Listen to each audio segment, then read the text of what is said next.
Welcome to another one of our videos. My name is Lee Davey. I am not an alcoholic. I refuse to be anonymous. I'm someone that doesn't drink alcohol. I spend every waking moment of my life helping other people do the same, like right now. So our question is, would you drink alcohol to save a relationship? The reason this question came up is during the stuck phase of the 1000 day sober experience, there is an assignment called Foreboding Joy. So basically it's all about how one aspect of protecting our vulnerability, or an armor or a shield, we call it one of the three shields from Brené Brown's work with Daring Greatly, is we don't allow ourselves to be joyful or happy about our experience.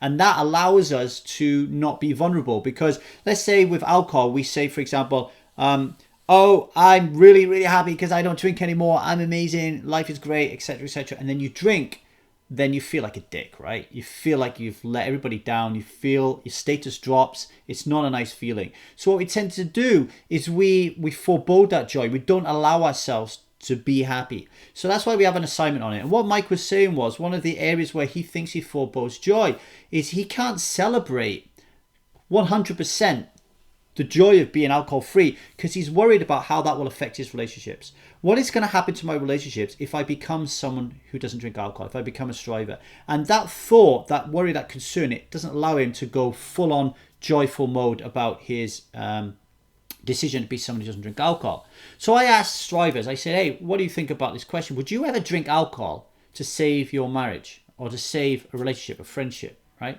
So Kim was the first one to talk, and Kim said, I would not drink alcohol to save a relationship. I believe that nobody is worth compromising your soul for, regardless of how much you love them and how important they are to you. If you're with someone that you feel you need to drink to make them happy or to make the relationship work, then you shouldn't be with them because you're not being true to yourself. All right, that's what Kim says. Michael says, absolutely not. If the other person in the relationship can't see that, then, oh well, you're just toxic in my life. Auf Wiedersehen. So Mike is saying that if you can't understand that my relationship with alcohol is not doing me any favors, and that my relationship, and by getting rid of it, I'm in a better space, and you don't back me on that, you don't understand and recognize that or love that about me, then you are as toxic to me in my life as alcohol is, right? So that's a view of Kim and Michael. So what do I think? Well, I think when you have to answer this question, when you ask yourself, would I drink alcohol to save a marriage? The absolute ludicrous of that statement just leaps out of you. It does it cognitively, it just seems odd. Why would I ever drink alcohol in order to save a marriage? Particularly if you're trying to stop drinking alcohol. It looks so ridiculous. So then you've got to ask yourself, well, why does this happen then? Because on Strive, over the past, since our existence, I regularly have seen people say, well, I had to drink alcohol because of my husband. I had to drink alcohol because of my wife. If my husband or my wife stopped drinking alcohol, I would be okay.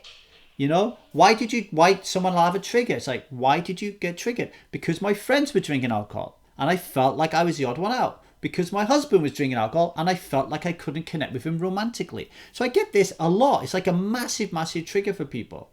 All right. But then if you ask the question, well, would I drink to save these relationships? Like if I'm trying to stop drinking, would I then compromise that to save this relationships? People are just like, no, I would never do that. So what's going on? It's resistance.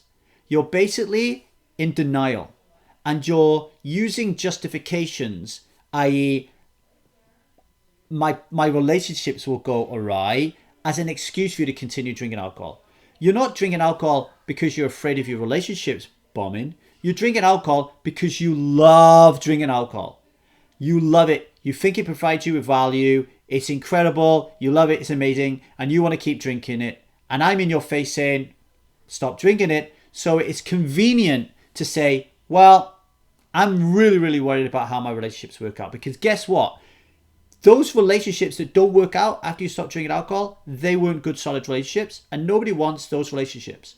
The ones that do work out, they're the prime, beautiful, amazing relationships, and they're the relationships we want to keep. So in my experience, as somebody who became a striver and lost absolutely every single one of my friends, okay, you lose the ones, you lose the baggage and the relationships that are not important to you. which you are not connecting with on a deeper level. And you keep the ones where you're connected on a deeper level, irrespective of your decision about quitting drinking alcohol or not. Everybody who loves you and connects with you and loves you and you connect back, they will be there for you. The ones who you felt you had a really strong connection with, but you haven't really, and you've been wearing a mask and wearing a lot of armor for a long period of time, they're the ones that will fall by the wayside. And that is not an issue for you. That is not a problem. When you become a striver, it's all about cleaning house, folks. And the best way to do that is with a strong support system of like-minded people. So join Strive. Give us an email, thetruthaboutalcohol@gmail.com, and come and join us so you've got that support system. Okay? So when you do make these changes, you're not alone. Now, you answer this question then. Would you drink to save a relationship? What do you think?